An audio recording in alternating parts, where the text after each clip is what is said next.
Ninja कामों के episode number 4 में आपका स्वागत है। एपिसोड की शुरुआत में हाइगन के पास एक फ़ोन आता है। फ़ोन पर आवाज़ सुनते ही हाइगन थोड़ा चौंक जाता है। वह इंसान हाइगन से कहता है, अब हम बात कर सकते हैं। हाइगन, तुम चिंता मत करो, यह फ़ोन कोई भी टैप नहीं कर सकता। हाइगन उससे उसका नाम पूछता है, जिस पर वो कहता है कि मैं अभी यह नहीं बता सकता। तुम ओज सिटी की तरफ आ रहे हो और यहाँ कड़ी सिक्योरिटी है और तुम अकेले यहाँ नहीं घुस सकते हो। क्या मैं तुम्हारी मदद कर सकता हूँ? हाइगन समझ जाता है कि इंसान अपनी आवाज़ बदल कर बात कर रहा है। हाइगन उससे कहता है, जो इंसान खुद की असली आवाज़ में बात नहीं कर रहा है, मैं उसकी बात का विश्वास कैसे करूँ? इसके बाद वो इंसान पहेली बुझाते हुए कहता है, दूसरों के बारे में सब कुछ जान लो, खुद के बारे में कुछ भी जाहिर ना होने देना, यही असली निंजा की खूबी है। यह सुनकर हाइगन हैरान हो जाता है और आखिर ये इंसान है कौन जिसे निंजाओं के बारे में इतना सारा पता है। आगे वो इंसान हाइगन से कहता है, हम दोनों के हालात एक जैसे ही हैं। हाइगन उससे पूछता है, क्या तुम भी निकाले हुए निंजा हो? इस पर इंसान कुछ भी जवाब नहीं देता। वो हाइगन से कहता है, तुम मुझ पर विश्वास करो या ना करो, मैं यह तुम पर छोड़ता हूँ। मैं तुम्हें एक लोकेशन भेज रहा हूँ, मैं तुम्हें यहीं मिलूँगा। अगला सीन माइक पर शिफ्ट होता है। माइक हॉस्पिटल में बैठकर अपनी फैमिली के बारे में सोच रहा होता है। हमें बताया जाता है किसी अनजान इंसान ने माइक की बेटी को कार से उड़ा दिया था, जिसके बाद उसकी बेटी की डेथ हो गई थी। माइक FBI एजेंट होते हुए भी अपनी बेटी को नहीं बचा पाया, इसी वजह से उसकी वाइफ भी उसे छोड़कर चली जाती है। माइक अपनी फैमिली के बारे में सोच ही रहा होता है, तभी वहाँ पर हाइगन आ जाता है। हाइगन माइक को उस अननोन कॉल के बारे में बताता है। इस पर माइक कहता है, आखिर तुम्हें कैसे पता कि वो इंसान तुम्हारी तरह ही दूसरा निकाला हुआ निंजा है? हाइगन कहता है, उसने जो पहेली बताई थी वो केवल पुराने निंजा को ही पता है। इसके अलावा जब से हम इस देश में आए हैं तब से यह पहेली किसी ने नहीं कही है।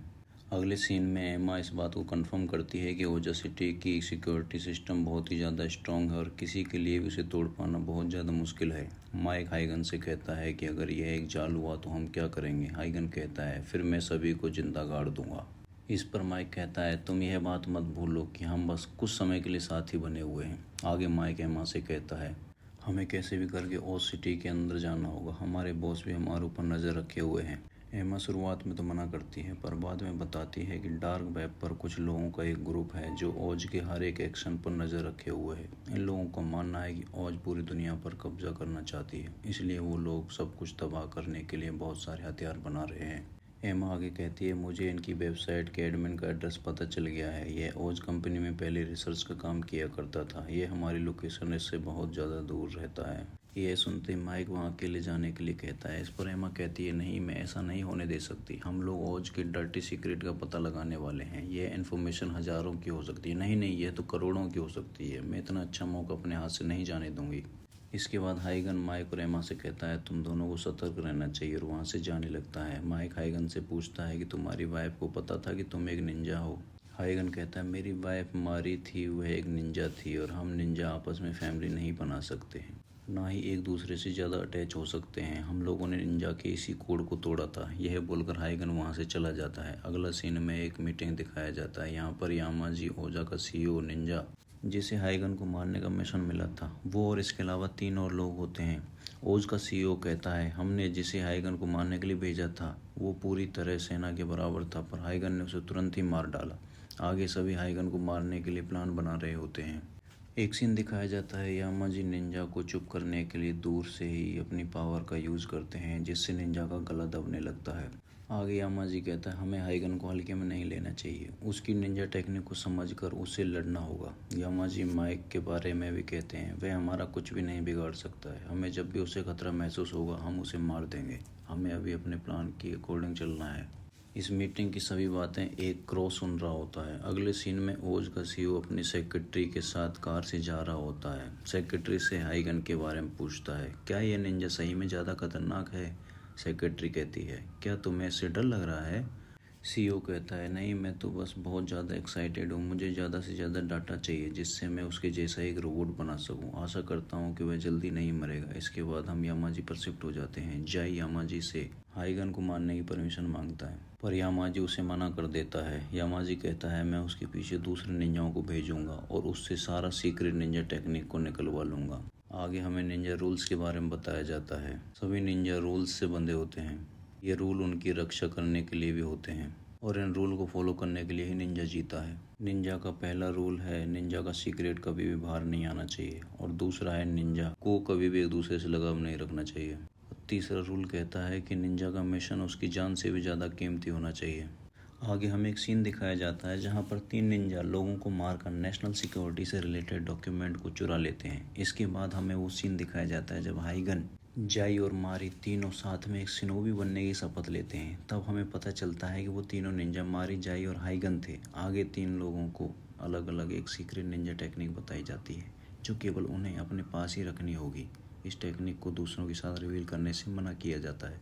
तीनों लोग ही अपने क्लैन में सबसे ज़्यादा माहिर निंजा होते हैं। उन्हीं में से एक को आगे जाकर क्लैन को लीड करना होगा। तब तीनों निंजाओं को शपथ दी जाती है। उस समय यामाजी भी वहाँ मौजूद होते हैं।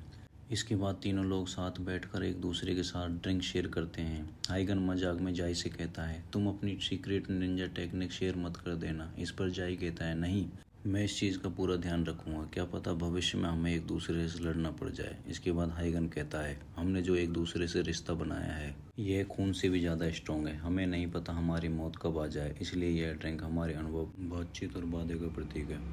इस पर मारी कहती है, कौन सा वादा? जाई कहता है, जो भी ज़रूरी है उसको करने के लिए हम एक साथ अपनी जान दांव पर लगाएंगे। ऐसा बोलकर सभी लोग अपनी अपनी ड्रिंक पी लेते हैं। इसके बाद मारी और हाइगन दोनों लोग एक मिशन पर जाते हैं। मिशन पर मारी को गोली लग जाती है। मारी को बचाने के लिए मिशन को पूरा किए बिना ही मारी को लेकर हाइगन नदी में कूद जाता है और मारी को बचाने के लिए उसे CPR देता है। उसके बाद मारी की जान बच जाती है और उसकी देखभाल करता है। मारी उससे कहती है कि मिशन को पूरा करो, जिस पर हाइगन कहता है, मैं तुम्हें छोड़कर कहीं नहीं जाऊंगा। मारी एक चाकू निकालती है और खुद को मारने की कोशिश करती है, लेकिन हाइगन सही समय पर चाकू पकड़ लेता है।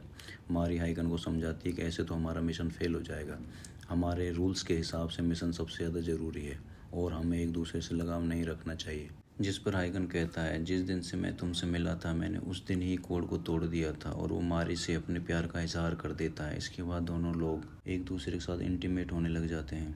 कुछ समय बाद जब जाई मारी और हाइगन को ढूंढने के लिए आता है तब उसे मारी और हाइगन के बारे में पता लग जाता है। इसके बाद हम प्रेजेंट में शिफ्ट हो जाते हैं। हाइगन अपने पास्ट को याद कर रहा होता है। हमें साथ में जाई भी दिखाया जाता है जो कि ड्रिंक वाले कप को देख रहा होता है जिसमें उसने हाइगन और मारी के साथ ड्रिंक शेयर किया था।